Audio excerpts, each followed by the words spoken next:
ಸ್ವಲ್ಪ ಹಿಂದಕ್ಕೆ ಹೋಗೋಣ.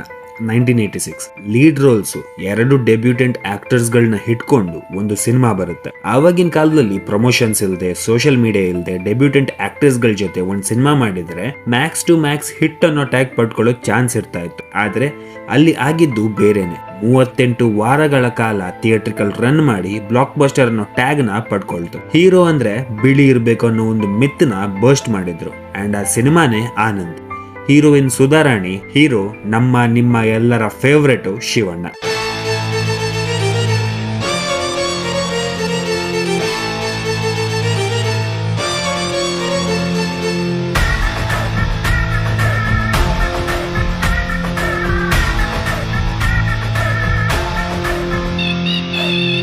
ಒಂದು ಕಡೆ ಡಾಕ್ಟರ್ ರಾಜ್ಕುಮಾರ್ ಹಾಗೂ ಡಾಕ್ಟರ್ ವಿಷ್ಣುವರ್ಧನ್ ಅವರಿಬ್ರು ಕೂಡ ಒಳ್ಳೆ ಫೇಸ್ ಇಟ್ಕೊಂಡು, ಒಳ್ಳೆ ಕಲರ್ ಇಟ್ಕೊಂಡು ಎಷ್ಟೋ ಹುಡುಗಿರ್ಗೆ ಕ್ರಶ್ ಆಗಿದ್ರೆ, ಈಚೆ ಶಿವಣ್ಣ ಕಪ್ಪಗಿದ್ರು ಕೂಡ ಅದೆಷ್ಟು ಹುಡುಗಿರ ಮನ್ಸಲ್ಲಿ ಜಾಗ ಮಾಡ್ಕೊಂಡ್ರು. ಬೆಳ್ಳಿಗಿದ್ರೆ ಮಾತ್ರ ಹೀರೋ ಆಗುದನ್ನೋ ಒಂದು ಸ್ಟೀರಿಯೋ ಟೈಪ್ ನ ಅಲ್ಲಗಳೆದು ಹೋಗ್ತಾ ಹೋಗ್ತಾ ಕನ್ನಡ ಚಿತ್ರರಂಗಕ್ಕೆ ಚಕ್ರವರ್ತಿ ಆದ್ರು.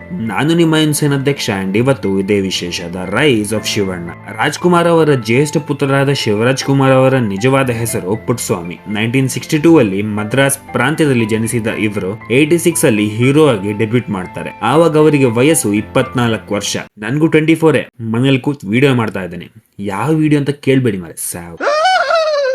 ಇವಾಗ ತುಂಬಾ ಜನ ಹೇಳ್ಬೋದು, ಶಿವಣ್ಣನ್ಗೇನಪ್ಪ ಸೂಪರ್ ಸ್ಟಾರ್ ಮಗ, ನೆಪೋಟಿಸಮ್ ಅಲ್ಲಿ ಹೀರೋ ಆಗಿರ್ತಾರೆ ಅಂತ. ನಿಮ್ಗಳ ಲಾಜಿಕ್ ಪ್ರಕಾರ ಹೋದ್ರೆ ಅರ್ಜುನ್ ಕಪೂರ್, ಬಾಬಿ ಡಿಯೋಲ್ ಇವರೆಲ್ಲ ಸೂಪರ್ ಸ್ಟಾರ್ಸ್ ಆಗ್ಬೇಕಿತ್ತಲ್ವಾ? ಯಾಕಾಗಿಲ್ಲ? ಒಂದು ವಿಷಯ ಅರ್ಥ ಮಾಡ್ಕೊಳ್ಳಿ, ಸ್ಟಾರ್ ಕಿಡ್ಸ್ ಗೆ ಡೆಬ್ಯೂಟ್ ಮಾಡೋದು ಸುಲಭ ನಿಜಾನೇ, ಆದ್ರೆ ಆ ಡೆಬ್ಯೂಟ್ ನ ಕನ್ವರ್ಟ್ ಮಾಡಿ ಸ್ಟಾರ್ಡಮ್ ಪಡ್ಕೊಳ್ಳೋದು ತುಂಬಾ ಕಷ್ಟ. ಇಂಡಸ್ಟ್ರಿನ ಕ್ಯಾರಿ ಮಾಡೋ ಲೆವೆಲ್ ಗೆ ಹೋಗೋದು ಇನ್ನ ಕಷ್ಟ. ಅಂಡ್ ಅದರಲ್ಲಿ ಶಿವಣ್ಣ ಬಹಳ ಮುಂದೆ ಇದ್ದಾರೆ. ಅವರ ಸಕ್ಸಸ್ ಗೆ ಏನೆಲ್ಲ ರೀಸನ್ಸ್ ಇರಬಹುದು, ಪ್ಲಸ್ ಮೈನಸ್ ಎಲ್ಲ ನಾನು ಇವತ್ತು ನಿಮಗೆ ಹೇಳ್ತೇನೆ. ಪ್ರೆಸೆಂಟ್ ಅಲ್ಲಿ ನಮ್ಮ ಇಂಡಸ್ಟ್ರಿಲಿ ಹೀರೋ ಹಾಗೂ ವಿಲನ್ 2 ರೋಲ್ಸ್ ನ ಕೂಡ ಚೆನ್ನಾಗಿ ಮಾಡೋರು ಯಾರಾದಿದ್ರೆ, ಮಾಸ್ ಹಾಗೂ ಕ್ಲಾಸ್ 2 ರೋಲ್ಸ್ ಅನ್ನ ಚೆನ್ನಾಗಿ ಮಾಡೋ ಕೆಪಾಸಿಟಿ ಯಾರಿಗಾದ್ರೂ ಇದ್ರೆ, ಆಕ್ಟಿಂಗ್ ಜೊತೆ ಆಟಿಟ್ಯೂಡ್ ಹಿಡ್ಕೊಂಡು ಬೇರೆ ಲ್ಯಾಂಗ್ವೇಜ್ ಗಳಲ್ಲಿ ನಮ್ಮ ಇಂಡಸ್ಟ್ರಿ ಬಗ್ಗೆ ಮರ್ಯಾದೆ ಹೆಚ್ಚಿಸೋ ಕೆಪಾಸಿಟಿ ಯಾರಿಗಾದ್ರೂ ಇದ್ರೆ, ಸೂಪರ್ ಸ್ಟಾರ್ ರಜನಿಕಾಂತ್ ಅವರ ಸಿನಿಮಾದಲ್ಲಿ ರಜನಿಕಾಂತ್ ಅವರನ್ನೇ ಮೀರಿಸುವಂತ ಆಕ್ಟಿಂಗ್ ಕಣ್ಣಲ್ಲೇ ಮಾಡೋದು ಯಾರಿಗಾದ್ರೂ ಇದ್ರೆ ಅದು ಶಿವಣ್ಣನ್ಗೆ ಮಾತ್ರ. Because he is the ಓಜಿ.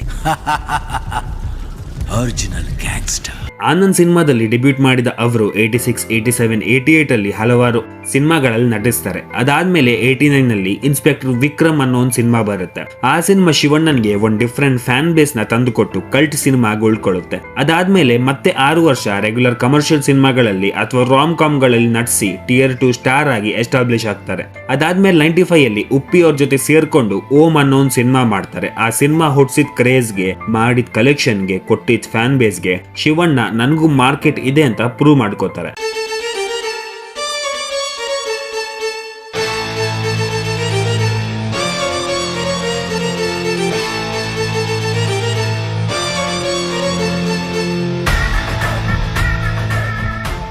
ಅದಾದ್ಮೇಲೆ ಮತ್ತೆ ಕೆಲವು ರೆಗ್ಯುಲರ್ ಕಮರ್ಷಿಯಲ್ ಸಿನಿಮಾಗಳಲ್ಲಿ ಕಂಟಿನ್ಯೂ ಮಾಡ್ತಾರೆ. ಕೆಲವು ಹಿಟ್ ಆಗುತ್ತೆ, ಕೆಲವು ಫ್ಲಾಪ್ ಆಗುತ್ತೆ. ಡಾಕ್ಟರ್ ರಾಜ್ಕುಮಾರ್ ಅವರು ಕೂಡ ವಯಸ್ಸಾಯ್ತು, ಇನ್ನೇನು ರಿಟೈರ್ ಆಗ್ಬೇಕು, ಇನ್ ಮುಂದೆ ದೊಡ್ಡ ಮನೆಯಿಂದ ದೊಡ್ಡ ಸ್ಟಾರ್ ಇಲ್ಲ ಅನ್ನೋ ಅಷ್ಟರಲ್ಲಿ 2005 ಪ್ರೇಮ್ ಅವ್ರ ಜೊತೆ ಸೇರ್ಕೊಂಡು ಜೋಗಿ ಅನ್ನೋ ಸಿನಿಮಾ ಮಾಡ್ತಾರೆ. ಅಂಡ್ ಅದು ಆಲ್ ಟೈಮ್ ಬ್ಲಾಕ್ ಬಸ್ಟರ್ ಆಗುತ್ತೆ.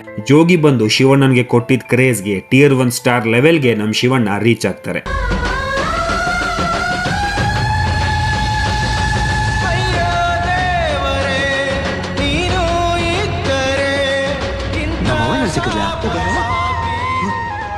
ಅವತ್ತು ಬಸ್ ಹಿಡಿದ್ರೆ ನಮ್ಮವ್ವ ಸಿಗ್ತಾಳಂತ ಹೇಳ್ದೆ, ಆದ್ರೆ ಇವತ್ತು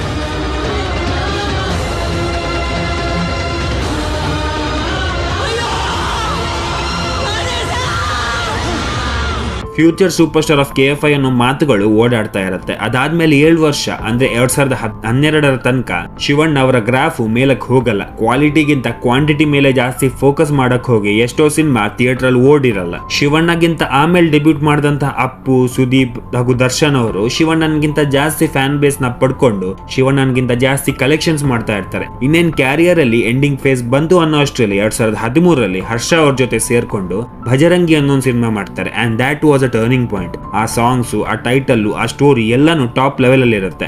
ಅಂಡ್ ಶಿವಣ್ಣ ಮತ್ತೆ ಫೀನಿಕ್ಸ್ ತರ ಎದ್ ನಿಲ್ತಾರೆ. ಅದಾದ್ಮೇಲೆ Vajrakaya, killing Veerappan, Shivalinga, mass leader ಅನ್ನೋ back to back blockbusters ಗಳಲ್ಲಿ ಅವ್ರು ಆಕ್ಟ್ ಮಾಡ್ತಾರೆ. ಓಕೆ, ಶಿವಣ್ಣ ತನ್ನ ಪೀಕ್ ಗೆ ವಾಪಸ್ ಬಂದಿದ್ದಾರೆ ಅನ್ನೋಷ್ಟರಲ್ಲಿ ಮಫ್ತಿ, ಟಗರು, ದ ವಿಲನ್, ಬಜರಂಗಿ 2, ವೇದ ಮಾಡಿ ನನಗ್ ಪೀಕ್ ಅನ್ನೋದೇ ಇಲ್ಲ ಕಣ್ರು.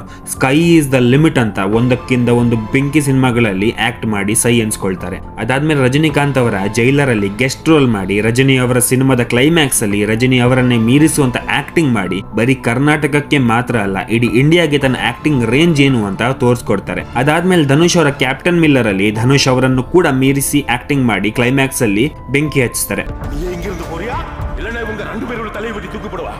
அங்கே மூணாவது ஒருத்தன் இருப்பான். யாரோ கதா திறக்கிற சத்தம் கேட்குதுண்ணா.